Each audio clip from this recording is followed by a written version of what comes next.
আসসালামু আলাইকুম, স্বাগতম বিডি টেকনিক্যাল থেরাপির নতুন একটি ভিডিওতে। আশা করি সকলেই ভালো আছেন, সুস্থ আছেন। এই মহামারীতে অবশ্যই আপনাদের কাছে আমার অনুরোধ, আপনারা বাসাতেই থাকবেন, বাসা থেকে বের হবেন না কোনো প্রয়োজন ছাড়া। আর যদিও বের হন, অবশ্যই মাস্ক পরিধান করবেন, সামাজিক দূরত্ব বজায় রাখবেন। তো যাই হোক, আজকে আমি হাজির আছি পোকো X3 Pro এর আনবক্সিং ও রিভিউ নিয়ে। বর্তমানে মিড বাজেটে one of the best smartphone Poco X3 Pro। আসলে কি বেস্ট, সেটা নিয়ে আজকে আমরা আলোচনা করব। এটি মিড বাজেটে বা মিড রেঞ্জে বেস্ট ডিভাইস কিনা, খুঁটিনাটি সকল তথ্য নিয়ে হাজির হয়েছি আমি জাহিদ হাসান। তো চলুন দেরি না করে শুরু করা যাক। এই হলো পোকো X3 Pro এর বক্সের সামনে পোকো X3 Pro লেখা, এর পিছনে কিছু ডিটেলস হাইলাইট করা রয়েছে, এর ডানে ও বামে পোকো X3 Pro লেখা। এর উপরে কিছুই নেই, এর নিচে model number, brand name, etc সহ বক্স কন্টেন্ট দেওয়া রয়েছে। বক্সে কি কি রয়েছে, তো চলুন বক্সটি খুলে দেখি এর ভিতরে কি কি রয়েছে। প্রথমে বক্স খুলতে আরেকটি বক্স রয়েছে। এই বক্সের মধ্যে একটি সিম এজেকশন পিন দেওয়া রয়েছে, একটি ইউজার গাইড দেওয়া রয়েছে ও একটি সিলিকনের টিপিও কেস দেওয়া রয়েছে মোবাইল প্রোটেক্ট করার জন্য। আর অবশ্যই আমি সকলকে বলবো এর ব্যাক সাইডে অবশ্যই টিপিও কেস ব্যবহার করার জন্য, কারণ এটি সম্পূর্ণ প্লাস্টিক বিল্ডের ফোন, যার কারণে অনায়াসেই এর ব্যাক সাইডে দাগ পড়তে পারে। অবশ্যই আপনারা ব্যাক কেস ব্যবহার করবেন। এরপরেই আমাদের ডিভাইসটি রাখা রয়েছে। ডিভাইসটি দেখতে খুবই গর্জিয়াস, কিন্তু হাতে নিলে একটু চিপ ফিল হয়, কারণ এর পিছনে প্লাস্টিক দেওয়া রয়েছে। আমার মতে ডিভাইস অনুযায়ী আর একটু ভালো প্লাস্টিক ব্যবহার করা উচিত ছিল। তো যাই হোক, ফোনটি সাইডে রেখে দেখি আর কি কি দেওয়া রয়েছে। একটি ডাটা কেবল দেওয়া রয়েছে ও একটি অ্যাডাপ্টার দেওয়া রয়েছে চার্জিংয়ের জন্য। অ্যাডাপ্টারটি 27 ওয়াটের, কিন্তু মোবাইলে 33 ওয়াট পর্যন্ত সাপোর্ট পেয়ে যাবেন। আউট অফ বক্স 27 ওয়াটের অ্যাডাপ্টার দেওয়া হয়েছে। সব কিছু সাইডে রেখে আমাদের ডিভাইসটিতে আসা যাক। ডিভাইসটি দেখতে খুবই সুন্দর, এর ব্যাক ডিজাইনটি আমার কাছে খুবই ভালো লেগেছে। এখন যদি এর পোর্টস অ্যান্ড বাটন নিয়ে যদি কথা বলি, এর পেছনে 4টি ক্যামেরা ব্যবহার করা হয়েছে, একটি এলডি ফ্ল্যাশ দেওয়া রয়েছে। এর ডান দিকে পাওয়ার বাটন, যার সাথে ফিঙ্গারপ্রিন্ট স্ক্যানার সংযুক্ত করা রয়েছে, তার উপরে ভলিউম রকার। এর বাম দিকে সিম ট্রেটি যদি খুলে দেখি, এতে 2টি সিম কার্ড ব্যবহার করতে পারবেন, অথবা একটি সিম কার্ড ও একটি মাইক্রো এসডি কার্ড ব্যবহার করতে পারবেন। ডিভাইসটির উপরে আয়ার ব্লাস্টার দেওয়া রয়েছে, সেকেন্ডারি নয়েজ ক্যান্সেলেশন মাইক্রোফোন দেওয়া রয়েছে। এর নিচে 3.5mm অডিও হেডফোন জ্যাক, চার্জিংয়ের জন্য USB type C port, primary microphone ও একটি বটম ফায়ারিং স্পিকার দেওয়া রয়েছে। আর এর সামনেতে 5 হল ইন ডিসপ্লের একটি সেলফি ক্যামেরা দেওয়া রয়েছে। লুক অ্যান্ড ডিজাইন নিয়ে যদি বলি, খুবই কালারফুল লেগেছে আমার কাছে ডিভাইসটি। এর পেছনে ব্লু কালারটি 2টি শেড ব্যবহার করা হয়েছে, মাঝখানে গ্লসি ডিপ ব্লু, তার দুই পাশে ম্যাট ডিপ ব্লু ব্যবহার করা হয়েছে, মাঝখানে বড় করে পোকো ব্র্যান্ডিং করা রয়েছে। এছাড়াও ব্যাক সাইডটি দুদিকেই হালকা কার্ভ করা রয়েছে, যার ফলে ধরতে খুবই ভালো লাগে, খুব ভালো গ্রিপ পাওয়া যায়। On hand feel it's good. তবে সেটটি ভালোই মোটাসোটা। এর থিকনেস হচ্ছে 9.4mm, যেটি হওয়ার অন্যতম কারণ হচ্ছে এর ব্যাটারি। এতে 5160 mAh এর ব্যাটারি ব্যবহার করা হয়েছে, সাথে ফাস্ট চার্জিং হিসেবে 33 ওয়াটের সাপোর্ট পেয়ে যাবেন। 5160 mAh এর ব্যাটারি হওয়া সত্ত্বেও এর ওয়েট আমার কাছে তেমন বেশি মনে হয়নি, কমই মনে হয়েছে। তো চলুন মেপে দেখি এর ওয়েট কত। এর ওয়েট 216 গ্রাম, তবে হাতে নিলে মনেই হয় না যে এর ওয়েট 216 গ্রাম। হাতে নিলে মনে হয় যে এর ওয়েট 200-র নিচেই হবে। তো যাই হোক, পোকো X3 Pro নিয়ে মার্কেটে খুব ভালোই হইচই চলতেছে, আর এই হইচইয়ের অন্যতম কারণ হচ্ছে এর প্রসেসর। এতে ফ্ল্যাগশিপ লেভেলের প্রসেসর দেওয়া হয়েছে। এর প্রসেসর হিসেবে ব্যবহার করেছে Qualcomm Snapdragon 860 প্রসেসর, যেটি কিনা 7 ন্যানোমিটার দ্বারা তৈরি Octa-core প্রসেসর, যার একটি হচ্ছে 2.96 GHz কায়ো 485 প্রাইম, তিনটি হচ্ছে 2.42 GHz কায়ো 485 গোল্ড ও চারটি হচ্ছে 1.78 GHz কায়ো 485 সিলভার, যেখানে প্রাইম ও গোল্ড হচ্ছে Cortex A76 এর ও সিলভারটি হচ্ছে Cortex A55 এর। এছাড়াও এর জিপিওতে পেয়ে যাবেন Adreno 640। 4Gতে ব্যবহার করা হচ্ছে Qualcomm Snapdragon X24 মডেম ও 5Gতে ব্যবহার করেছে Qualcomm Snapdragon X50 মডেম, যার পিক ডাউনলোড স্পিড হচ্ছে 2 Gbps ও পিক আপলোড স্পিড হচ্ছে 316 Mbps। Qualcomm Snapdragon 860 প্রসেসর মূলত Qualcomm Snapdragon 855 প্লাস প্রসেসরটির রিনেম ভার্সন। নতুন করে জাস্ট নামটি চেঞ্জ করেই প্রসেসর বাজারে লঞ্চ করা হয়। আসলে Qualcomm Snapdragon 855 প্লাসের সাথে Qualcomm Snapdragon 860 প্রসেসরের তেমন কোনো পার্থক্য নেই, একই প্রসেসর। 2 বছর আগের প্রসেসর এই সময়ে কতটা যুক্তিসঙ্গত? আমার মতামত নিয়ে যদি বলি, Qualcomm Snapdragon 855 প্লাসকে নতুনভাবে আনা, তাও ফ্ল্যাগশিপ প্রসেসর মিড রেঞ্জে, এই দিক দিয়ে পোকো ভালোই কাজ করেছে।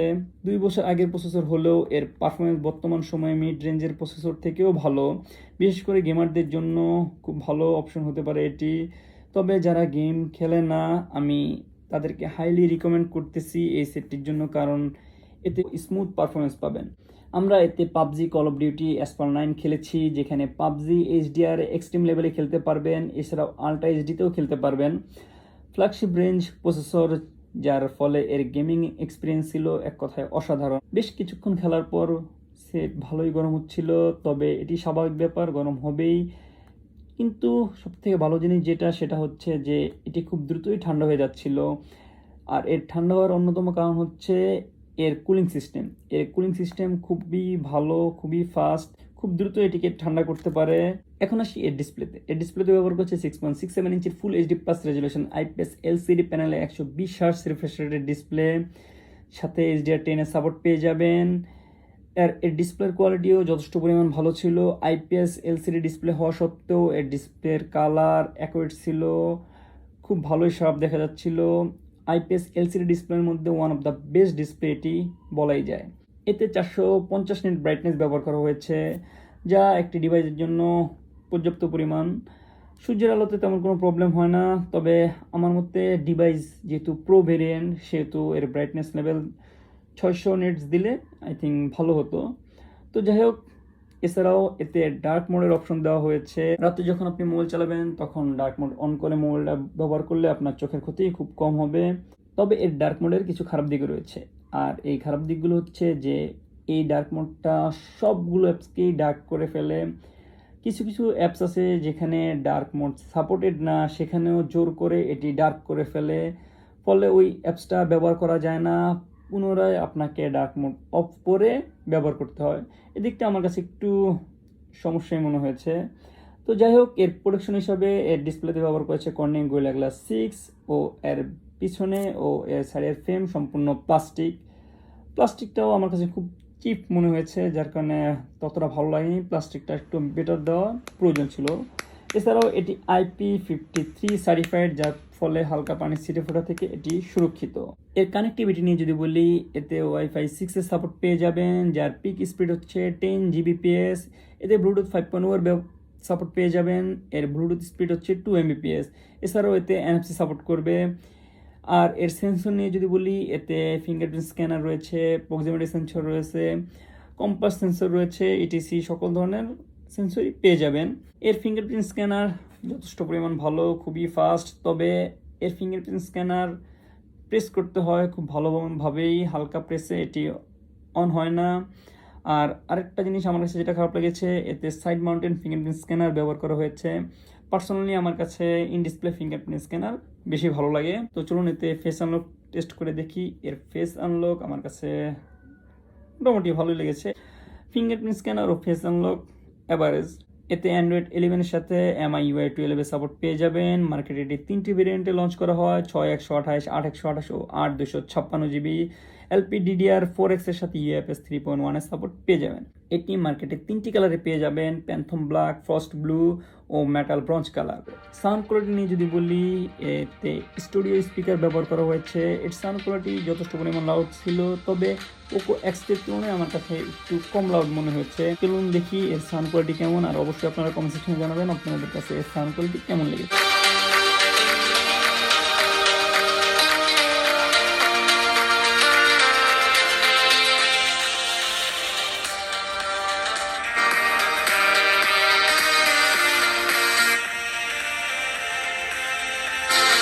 এখন আসি এর ক্যামেরাতে আমি মোটেও সন্তুষ্ট না।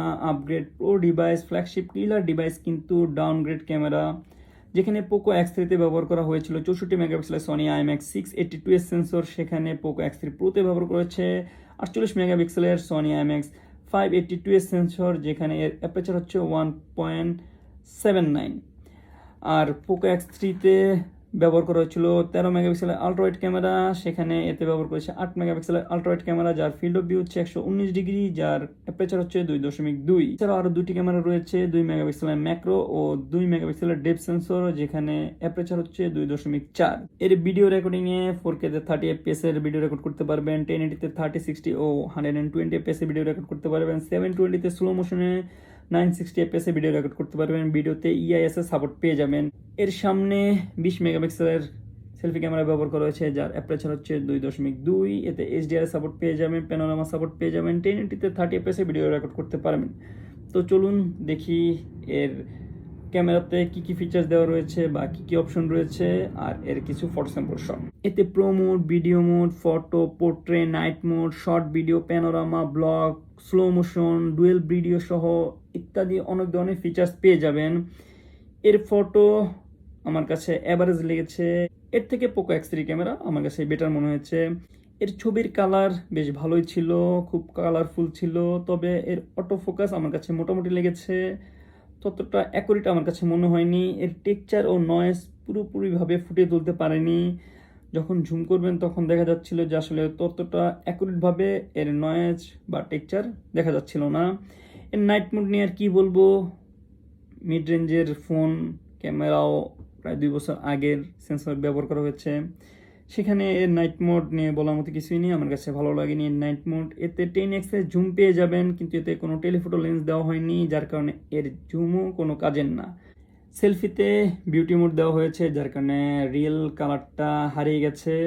তবে বিউটি মোড অনেকের কাছে ভালো লাগে, অনেকের কাছে ভালো লাগে না। বিশেষ করে বলতে হলে এর সেলফি ক্যামেরা পোর্ট্রে মোডের কথা বলতে হয়। এর পোর্ট্রে মোড আমার কাছে যথেষ্ট পরিমাণ ভালো লেগেছে, খুবই সুন্দরভাবে পোর্ট্রে ক্যাপচার করতেছিল। আমার কাছে এর পোর্ট্রে যথেষ্ট পরিমাণ ভালো লেগেছে। আপনারা নিজেরাই দেখলেন এর ছবি কোয়ালিটি আপনাদের কাছে কেমন লেগেছে, অবশ্যই কমেন্ট সেকশনে জানাবেন। এর প্রাইস নিয়ে যদি বলি, 6128 বর্তমান বাজারে আনঅফিশিয়ালি 24 থেকে 26,000 টাকার মধ্যে পেয়ে যাবেন। 8128 28,000 29,000 টাকার মধ্যে পেয়ে যাবেন, ও 256 জিবি ভেরিয়েন্ট 29 থেকে 30,000 টাকার মধ্যে পেয়ে যাবেন। এখন আসি এর ভালো খারাপ দিক নিয়ে। এর প্রথম ভালো দিক হচ্ছে এর প্রসেসর। মিড বাজেটে Qualcomm Snapdragon 860 প্রসেসর, যেটা কিনা একটি ফ্ল্যাগশিপ প্রসেসর, মাত্র 25 থেকে 30,000 টাকার মধ্যে ওয়ান অফ দ্য বেস্ট। এর দ্বিতীয় ভালো দিক হচ্ছে এর ব্যাটারি। এতে 5160 mAh এর ব্যাটারি ব্যবহার করা হয়েছে, যার কারণে এর ব্যাটারি ব্যাকআপ যথেষ্ট পরিমাণ ভালো ছিল। অনায়াসে আপনি 2 দিনের মতো ব্যাটারি ব্যাকআপ পেয়ে যাবেন। আর যদি আপনি হেভি ইউজার হয়ে থাকেন সেক্ষেত্রে হয়তো 1 দিন 1.5 দিনের মতো যাবে।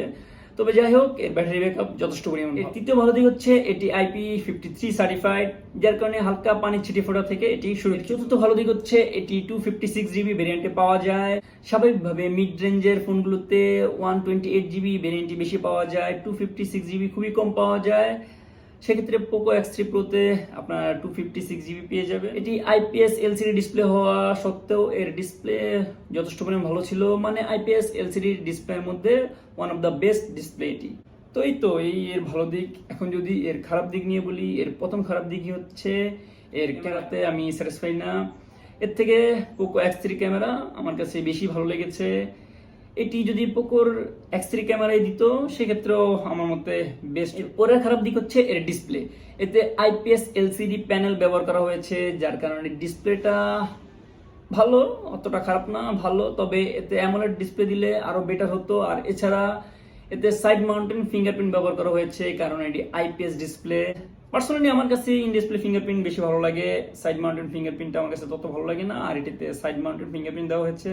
এর আরেকটি খারাপ দিক হচ্ছে এর প্লাস্টিক ব্যাগ। এর প্লাস্টিক হলেও প্লাস্টিকটি আমার কাছে খুবই পুয়ার কোয়ালিটি মনে হয়েছে। এর খারাপ দিক। এর ভালো দিক, আমি এর ক্যামেরাতে আসলে স্যাটিসফাই না। যাই হোক, আজকে আমার ভিডিও এতটুকুই। আমার ভিডিও যদি আপনাদের কাছে ভালো লেগে থাকে অবশ্যই লাইক করবেন, বন্ধুদের সাথে শেয়ার করবেন, আর অবশ্যই কমেন্ট সেকশনে জানাবেন আপনাদের মতামত। আর কেউ যদি আমার চ্যানেল নতুন হয়ে থাকেন অবশ্যই আমার চ্যানেল সাবস্ক্রাইব করবেন, সাবস্ক্রাইব করে পাশে বেল আইকনে ক্লিক করে অল প্রেস করে দেবেন, যাতে আমার ভিডিও সকল নোটিফিকেশন সবার আগে আপনার মোবাইলে পেয়ে যান। আর কেউ যদি সাবস্ক্রাইব হয়ে থাকেন তাকে অসংখ্য ধন্যবাদ। আর অবশ্যই মহান আল্লাহ তাআলার কাছে দোয়া করব যাতে এই মহামারী থেকে পৃথিবীর সকলকে রক্ষা করে। সকলেই সুস্থ থাকবেন, ভালো থাকবেন। দেখা হবে পরবর্তী কোনো ভিডিওতে। ততক্ষণ পর্যন্ত বিদায়।